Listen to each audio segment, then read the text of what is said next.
Welcome to Resourceful Women. Today I'm talking with Julie Lucas, and she has been a wonderfully game participant in doing this today because we just got in touch on LinkedIn because I liked something that she posted. So, Julie, that was the post where you were talking about the class action suit.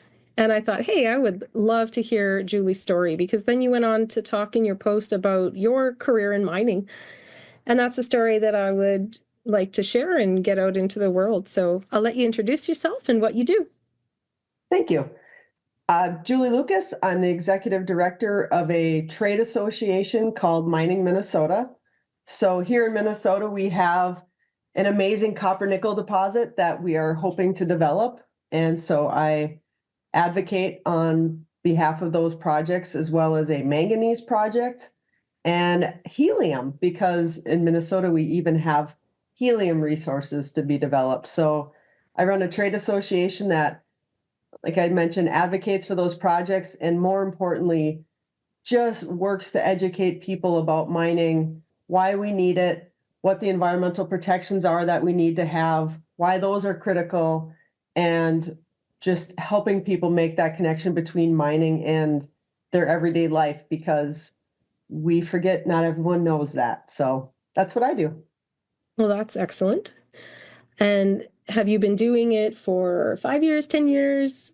Short. I've only been in this role for about 2.5 years. Okay. So yeah, it's pretty new to me still. Oh, that's awesome. What were you doing before that? So before this, I spent 1 year as the director of water resources for Twin Metals, Minnesota, which is one of the proposed copper nickel projects. And before that, though, majority of my career was for about 13 years, I was at an iron ore operation called Hibbing Taconite, and I was the environmental manager there. Hibbing Taconite. That is quite a name. 2 words, I promise. Yeah. So Minnesota's the 5th largest mining state in the U.S. And everyone thinks about all the big mining states out west, but in Minnesota, we have 6 iron ore mines, and we produce, I think it's just shy of 40 million tons of iron ore in Minnesota every year. So we have those 6 iron ore mines, and our iron is called taconite. It looks like it's spelled kind of taco night. Yeah. And so I always knew I always knew I had solicitors calling at work if they would say, "Is this Hibbing taco night?" And I was like, "Oh yeah, you are just calling to sell me something that you know nothing about." So yeah, that's our big industry up here right now is the iron. And then we're just trying to add on the copper nickel projects too. Well, that's cool. The post of yours that caught my attention was one where you were celebrating Women in History Month, and it was about the class action suit for that was the basis of the movie starring Charlize Theron, and looking at how mining has changed for women. And what I thought was so amazing about that is I'm sure most people have probably seen that. Certainly anyone who worked in mining, I think, would give that movie a watch. And it has, all the dramatic elements of being infuriating and frustrating and sexist and paternalistic and patriarchal and all of those things that can make a woman go a little bit down a dark path, thinking of, what it's like to be female in industry and all these things. And what I liked about your post was you acknowledged that the darkness of that path, but also the light that the women created, that the industry has followed. So if you can maybe just take a minute and talk about, some of the comparisons that you had with how it is now compared to how it was then. And one thing that I was really drawn to is that you said your time in mining at that mine was working in a very supportive environment. So what made it feel like a good place to work for you? Yeah, I feel like I was really lucky reading some stories from women today and what some women experience in different places, not just mining, right? It's not even just industry. I read stories about challenges women have in academics and challenges they have in hospitality and just this wide range. And I feel like I was really lucky to work at an operation that it was, I never questioned if I belonged there. I never questioned if I could go out in the pit with somebody and do a mine tour. I never worried walking through the plant. So in taconite mining, iron mining, we have about half of our workforce is out in the mine and the other half is in the plants. So it's a really process heavy industry. We have to have a concentrating plant, but we do what's called pelletizing. So iron ore gets broken into a concentrate that's a powder, but then we actually turn it into little pellets that get sent to the steel market or to Hmm. the steel mills. So we have massive plants. And I never worried walking around any of those facilities or being out in the pit or being out on the tailings basin. I never had to think, oh my gosh, should I be out here with this person alone? And a lot of that is just the culture that we had there was very much, it was just professional. There Yeah. was no, people remembered that they were at work and there was just a certain way people carried themselves. And a lot of that came from our leadership. Our general managers that I always worked under were always men that took that very seriously. We had one manager who, and a lot of things could be said about the book Lean In now, but back when the book Lean In came out, it was a big deal culturally, and he bought all of the management team that book, and he encouraged all of the managers, men and women, to read that book and understand the challenges that women have in the workforce. And it's just I mean, he used to tease me. He's like, I know, Julie, I'm just an old man here. And I was like, yeah, but you really, you care so much about trying to see the different perspectives. And the general managers that we had two when I was there, and they both tried really hard to just understand the differences in what challenges we had at work that they may not understand. So during one of their tenures, we finally got nursing rooms, mothers' rooms, we call them. Yeah. That we didn't have mothers' rooms in the plants, and we didn't have communication about the fact that there's just a biological difference in men and women. And those two general managers got themselves really out of their comfort zone and were willing to have those conversations about just those things. What does it mean if you have a pregnant woman in the workforce? Are there safety things that we need to be concerned about? Are there logistics that are just different? Yeah. All those things. It was great to just have that support. And I think that just translated into just how we were treated in general. And what a Um, what a statement on creating diversity in the workplace too, because I think so much of what we think about diversity is we tend to think of a poster, or that's what often gets presented. But I think of diversity as, as much about the ideas and the approaches as the person who brings it. And I always say diversity isn't a person, it's a mix, it's a balance. It's, do we represent the place that we live in and that sort of thing. yeah, So that's a really interesting story to hear that not just one, but both of them, and they were in succession. Is that right? well, that's actually kind of fun. The one was there, and then he got transferred to another mine, and the one came in. And then when the second one retired, the other one came back from the other mine. So I had Yeah. I had them, and it was interesting too because the one had been gone for 5 years, and even just watching his approach change after he had been gone for 5 years at a different facility and all of those things. But I think part of it is in northern Minnesota because North Country and that story happened here. It's not some abstract concept about sexual harassment. It's not a training course you go to. It is a thing that was very hard for our community. It's a tough, when that movie was getting filmed here, it was a really hard conversation for a lot of people to have because it stirred up a lot of feelings, Mm. whether people knew the victims, whether people knew the people, the I don't know what you want to call it, the perpetrators, The whether, accused. Yeah. and chances are it's a really small area up here. I always tell people this is the biggest small town I've ever lived in Hmm. because the Iron Range is made up of numerous smaller cities all along the chain of the iron body. And so we all kind of know each other and so it was when that movie came out, there were a lot of really challenging feelings for all of us to navigate. And I was new here. I'd only lived here a couple years. But I think that, the emotions around that case, were really raw still. But there's just such a heightened awareness of women in mining here because of that. And I Mhm. think it makes people more just aware of those issues. And I think it made for a better workplace because of that. Yeah, I think, everyone was forced to stare it in the face, Yep, look at it, exactly. call it what it was, and hold people accountable. And I think accountability is one of the most difficult things that we do as people. We can enter into conflict, I think, even more easily than we can work with the concepts of accountability.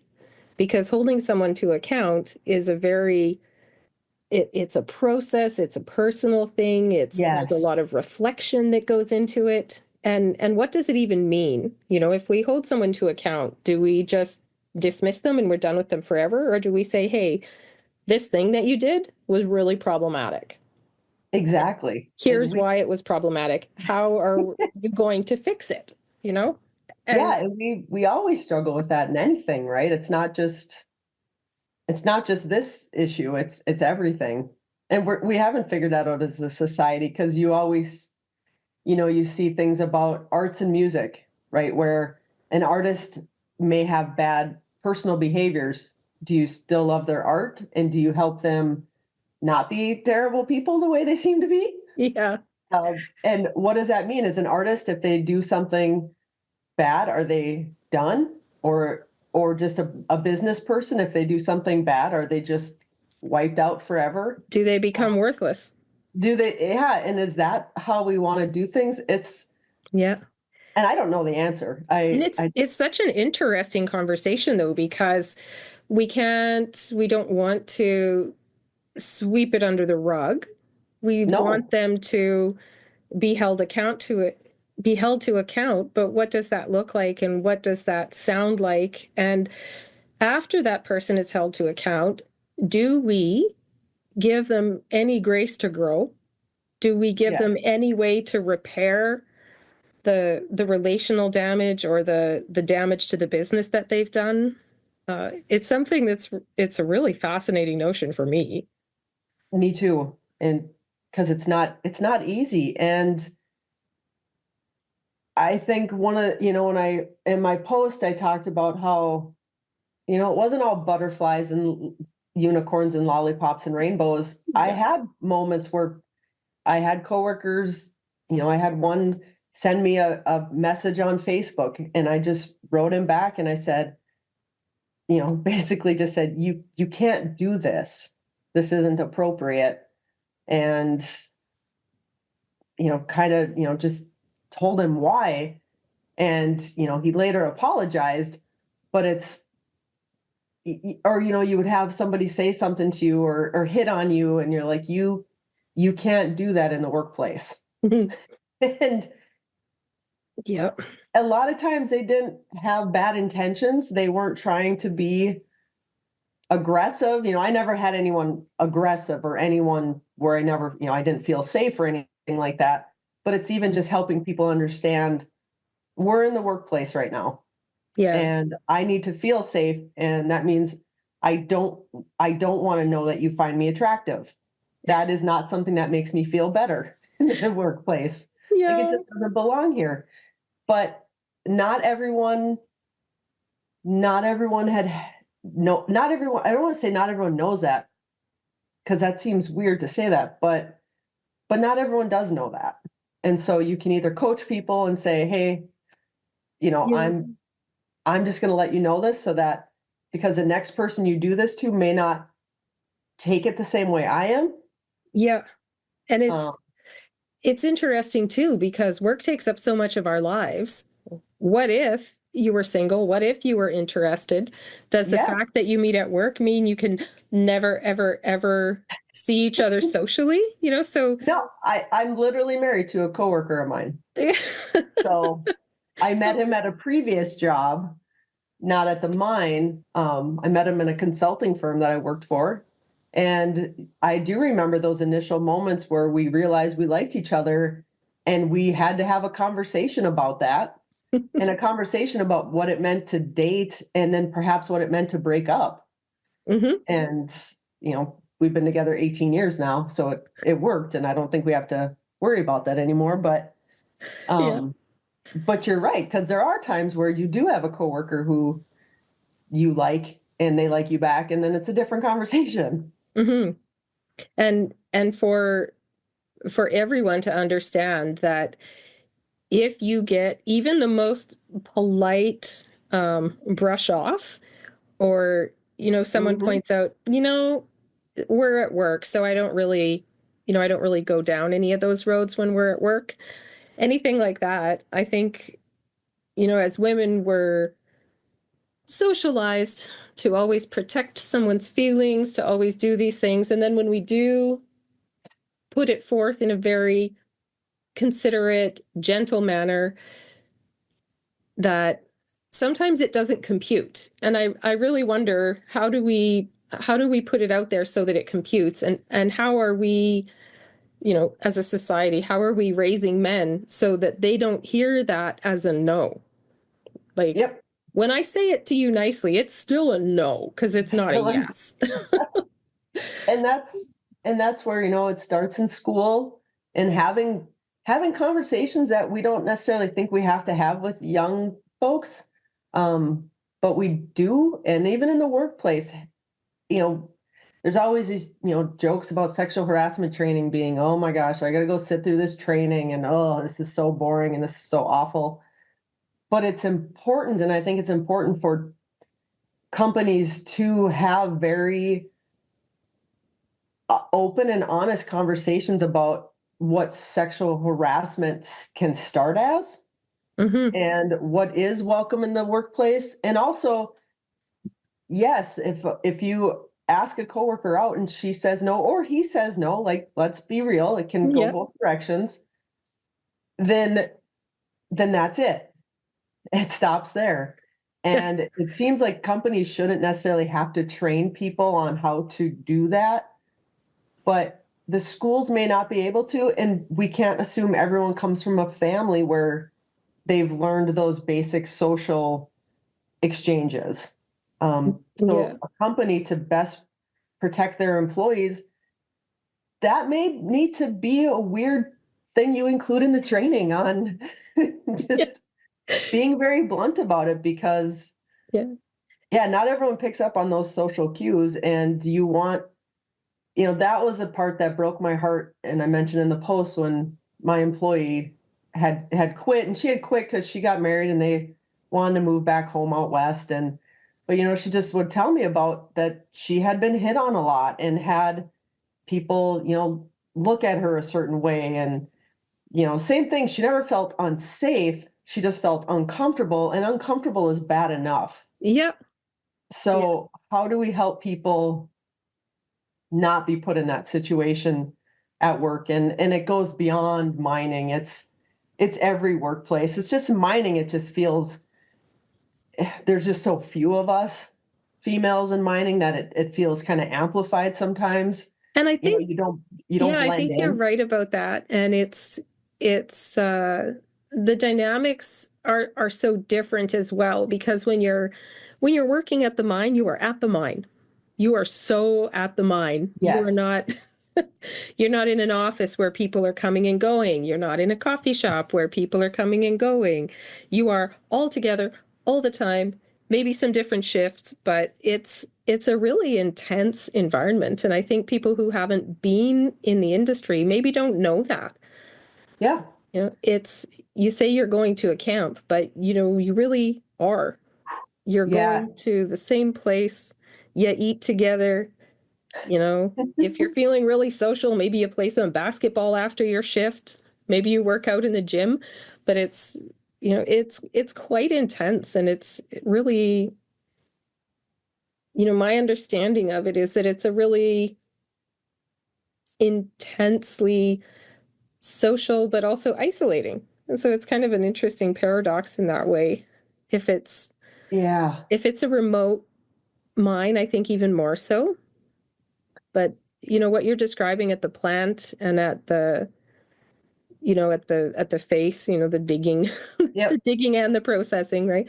So the mining aspect of it and the processing aspect of it, it's like a city that changes population twice a day sort of thing. Oh, I love that way of looking at it. Yeah, and that's, you bring up the remote stuff, and that was something else I didn't get into as much on my LinkedIn post, is also recognizing the power and the level I was at versus what other women at the facility. So I was in senior management. I reported to the general manager. And so my level of behavior I may have been exposed to, or how people approached me, may be different than what other women experienced that were, in the field more. Hmm. I was management, and my husband, as a steel worker and hourly workforce, and we've had lots of conversations about that. Me asking him, how do your female coworkers, how do things look in the field and on shift work, and different things like that. Just trying to get a gauge of, making sure that my privilege is somebody that, like I said, that reported to the general Yeah. manager that I didn't have rose-colored glasses on, and Yeah. that it wasn't just skewed by that. And that's always my worry there, is that, what is that experience like for other women? And I want other women to have had positive experiences, because one, I want them to have positive experiences, but two, I don't want to lose women in this industry. I want us to bring in more, and the best way to bring in more is to make the women who are in the industry talking to their friends and family about how much they enjoy it. Hmm. And all it takes is one bad apple to wreck that for that woman, and to make it that much harder for us to ever bring in more women. And the other thing is, like I mentioned, we're in a community. So we live, I joke that it's urban mining, because we actually have view stands in the city, like nearby city. There are view stands to go look out at one of the mines.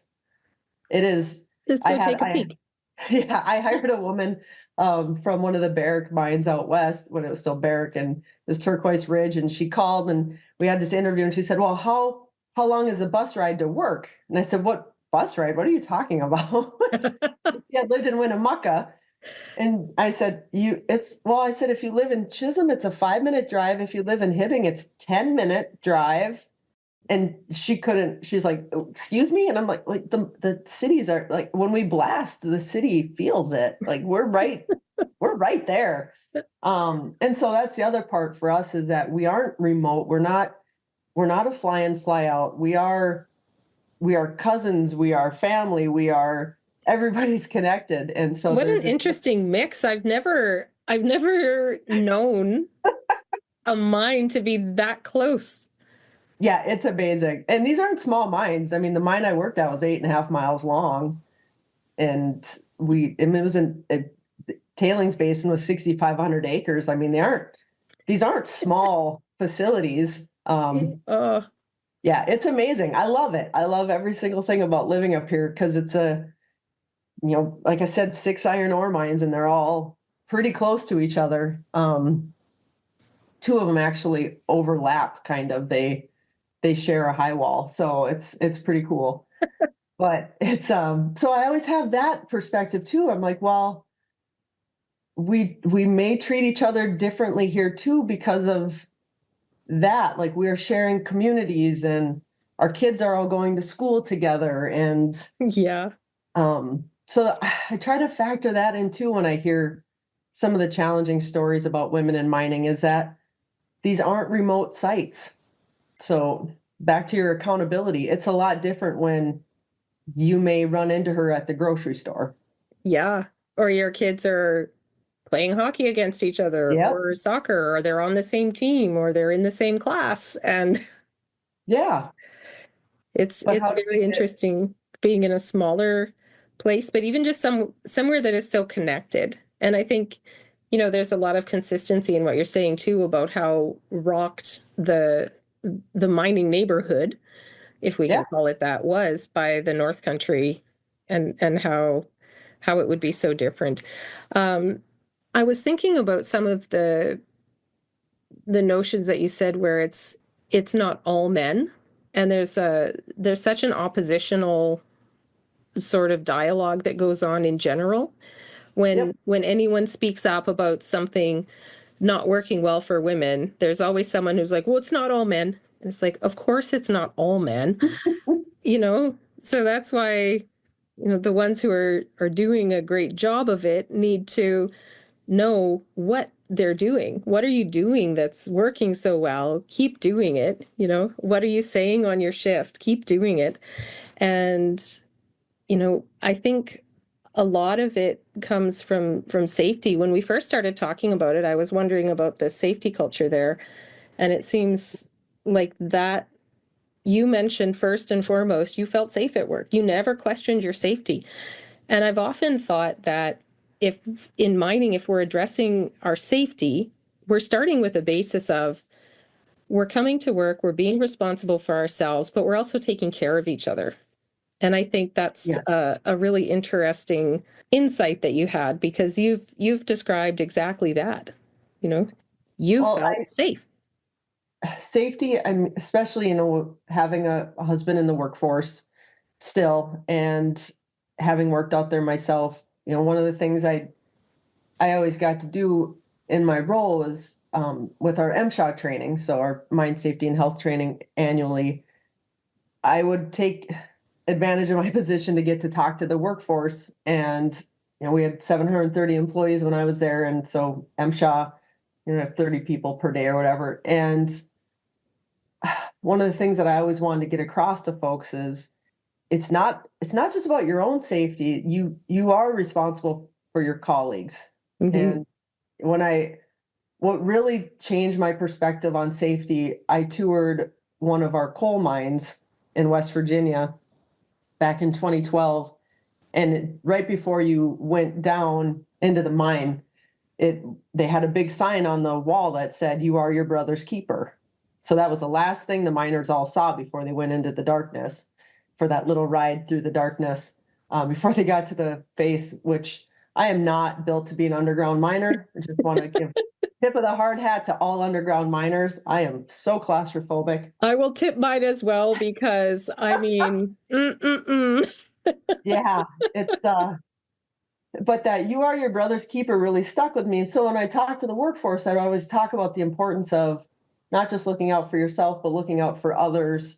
And part of that is is recognizing that, one of our biggest safety risks at a work site is being distracted, or just not being fully engaged, or having just, something on your mind when you're at work. And it's not just about you making sure you're not distracted, it's making sure your coworkers aren't distracted, because people can die in our industry, and people have died, and people do die in our industry. And there is no allowance for people to not be fully engaged and focused on what they're doing. mm-hmm. Like, we aren't sitting at desks. We are running big equipment. We are working around conveyor belts. We are doing things that can kill us if we aren't paying attention.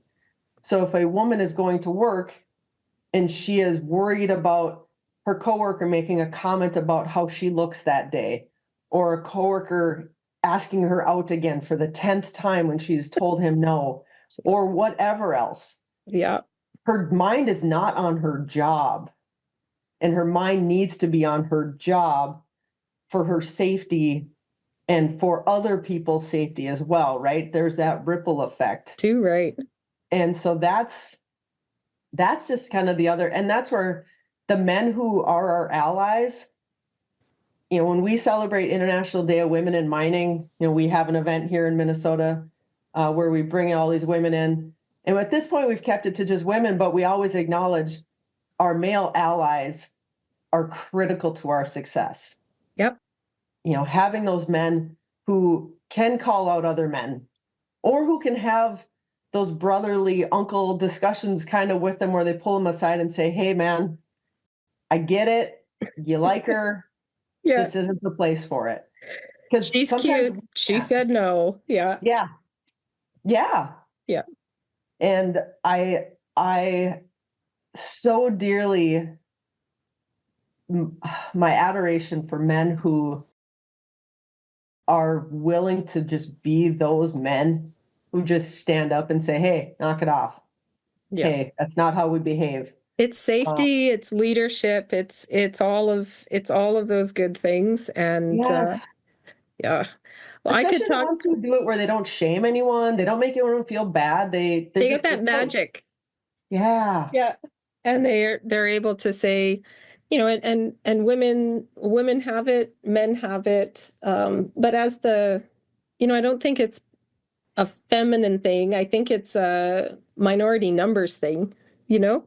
yeah, And if you're in the minority, you need people in the majority to say, hey, you know, that's absolutely. yeah. And I could talk with you about this all day, all night. We're running So out of time. we are running out of time, which is a shame. But hey, if you ever want to, come back and do another episode, that would be fantastic. But I'm just so glad you joined us to talk about your great experience in mining and the fact that, I think you've connected it to being safe at work, and that's something I think it's really easy to get behind and promote. So, well, thank you so much. Thank you. All right. Have a great rest of the day. You too. Talk to you soon. Take care, Julie. Bye. You too. Bye.